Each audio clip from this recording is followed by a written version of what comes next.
నా పేరు తెల్లం శేఖర్, ఏపీ ఆదివాసీ జేఏసీ రాష్ట్ర వైస్ చైర్మన్. మనం పోలవరం జిల్లా రంపచోడవరం నియోజకవర్గం దేవిపట్నం మండలం దేవారం గ్రామ పంచాయతీ పరిధిలోని దేవారం గ్రామంలో ఉన్న జానకంపేట చెరువులో ఉన్నాము.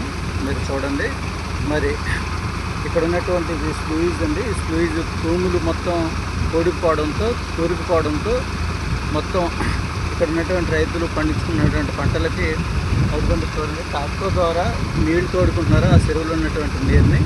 కావున సంబంధిత ప్రభుత్వ అధికారులు అలాగే ప్రజాప్రతినిధులు స్పందించి తక్షణమే మరి రైతులకి ఆయుపట్టమైనటువంటి మరి చెరువులకి స్లూయిజులు అలాగే తూములు తక్షణమే ఏర్పాటు చేసి రైతులకు వచ్చే తొలకరి నాటికైనా మరి కొత్త తూములు ఏర్పాటు చేసి కొత్త స్లూయిజులు ఏర్పాటు చేసి తక్షణమే మరి నీళ్లు అందించాలని ఏపీ ఆదివాసీ జేఏసీ రాష్ట్ర కమిటీ డిమాండ్ చేస్తుంది.